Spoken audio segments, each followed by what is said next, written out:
This is the Vivo X300 Pro versus the iPhone 17 Pro Max. Which one has the better camera capabilities?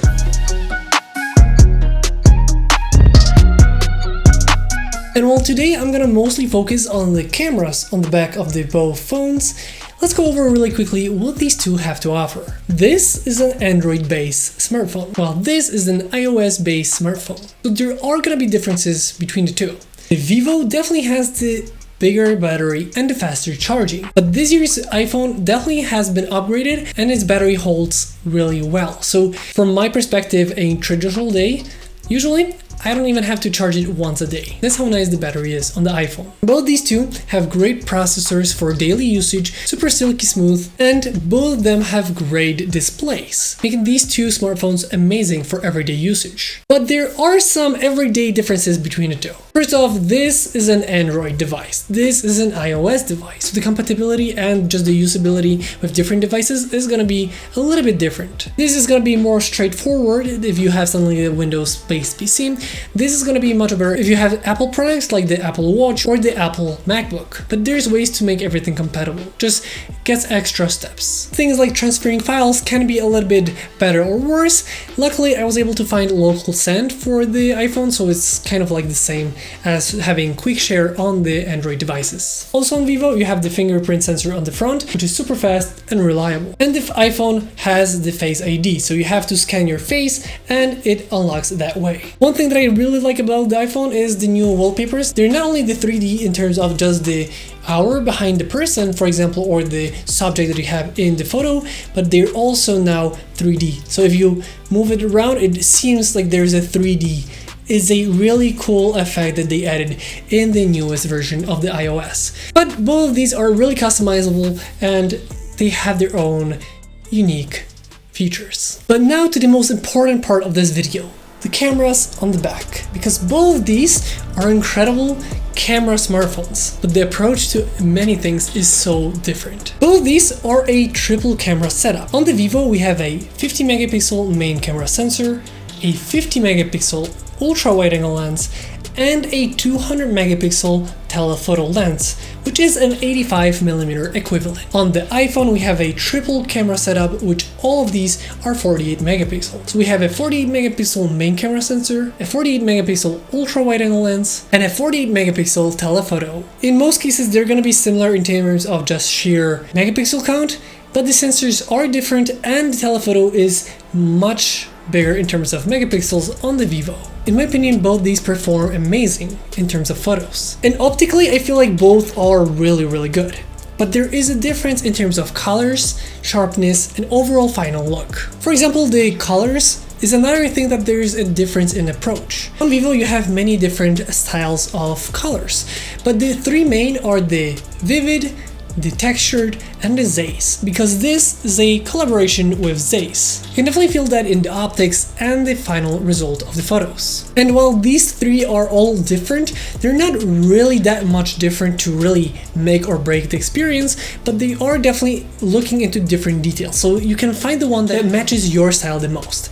For most part, I did take the photos in the Vivid. This was the one that was default on the Vivo X300 Pro, and I just wanted to keep it the default way. In terms of the iPhone, you have the photo styles, and this means that you have more customization when taking the photos. It is not set in stone by the software or Apple, but you have just more different styles that you can pick from, and then not only that, you can customize it while taking the photos. Better yet, if you set up the phone in the high efficiency format, you can actually edit that photo style when you already have the photo taken in your gallery. So it's really nice if you wanted to edit that in post-production, maybe change the style or the way it performs. So essentially you have more customization of that photo straight from the camera, but it's on you. And I feel like both of these perform really good. I do feel that the Vivo has a little bit more of like a real photography look, something more of a traditional camera, while the iPhone definitely has that maybe a little bit more of a smartphone look, but it is pretty much more like a ready to use,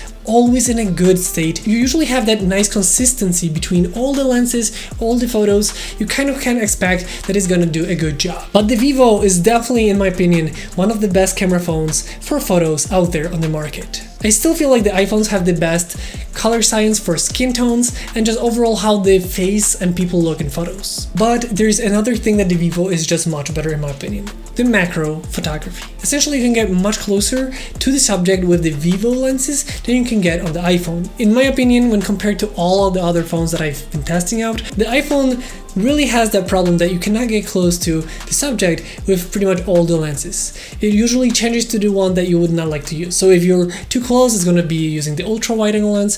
If you're a little bit farther, it's going to use the main camera sensor. But when you want to use the telephoto, it's still going to use the main camera sensor. So it's always almost like a one step behind, essentially.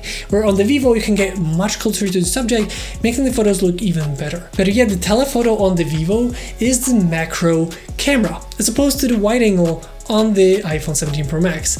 And I much prefer the telephotos being the macro. They just look better, the final result is more professional, and the final look of it is just better out of the two. It kind of feels like a real professional macro photography. And the proportions of everything in the shot are much better. Also, the portraits on both these look really good, with both of them having a nice bokeh that goes gradually instead of everything being cut out. Both of them didn't really have any problems with any kind of features that they would cut out wrong, so both of them perform really well, and I feel like both of them are great for portraits. On the iPhone, you can actually edit that in post-production in the gallery pretty much, so it's really nice that you can change what is in focus and how much of the bokeh there is.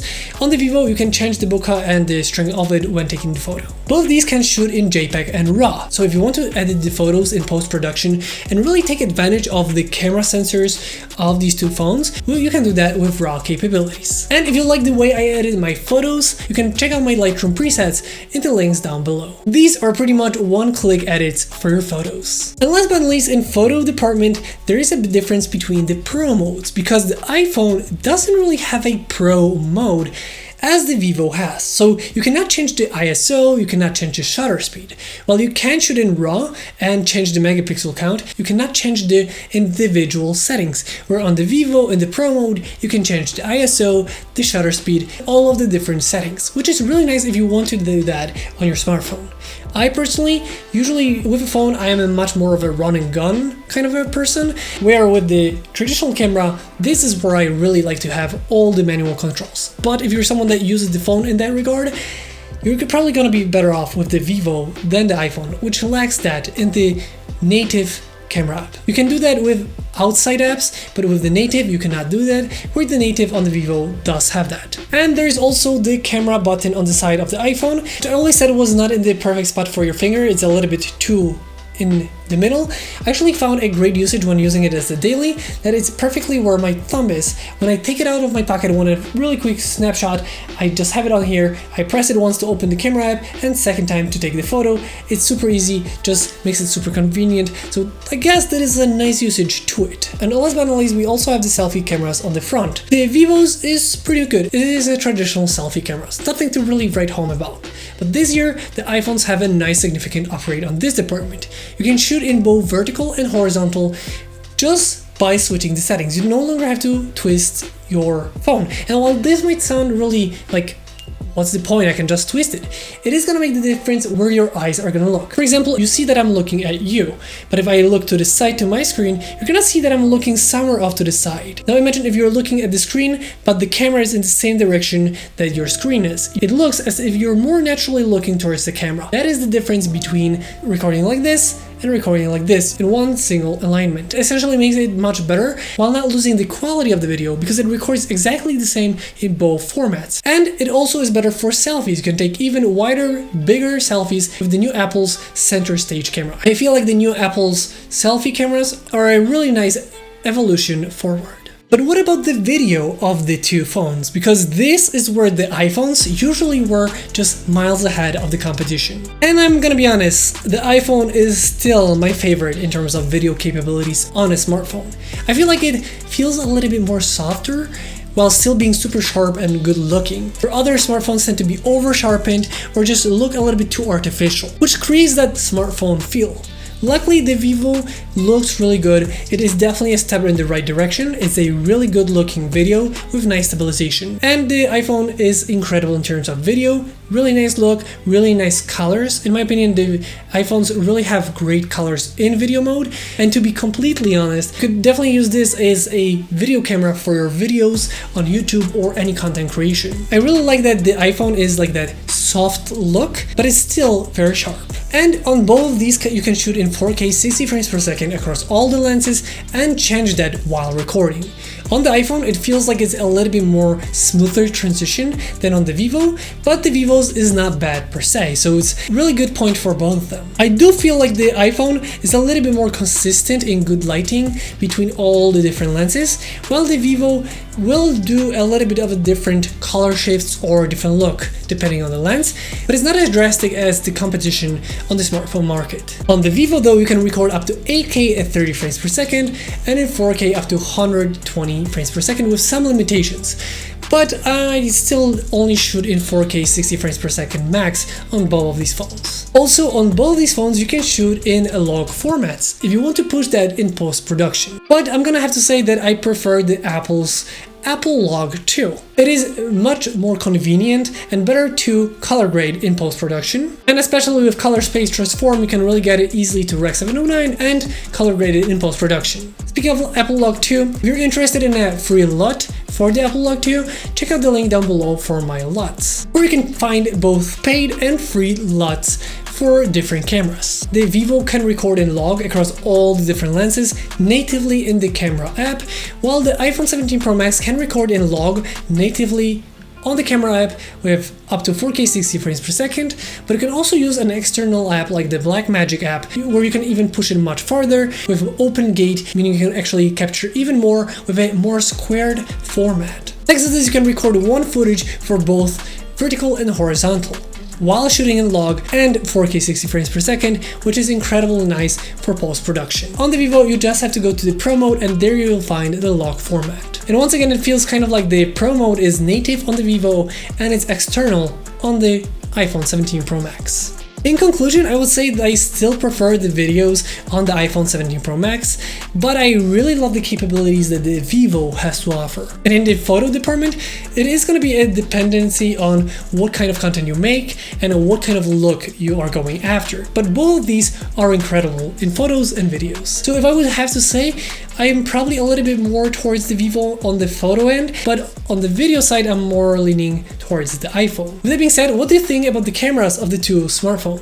Which one is the better one for you? Which photos and videos you like more? Let me know in the comment section down below. With that being said, I hope you guys enjoyed this video. If you did, don't forget to like, comment, and subscribe. I hope you guys enjoyed this video once again, and I'll see you next time.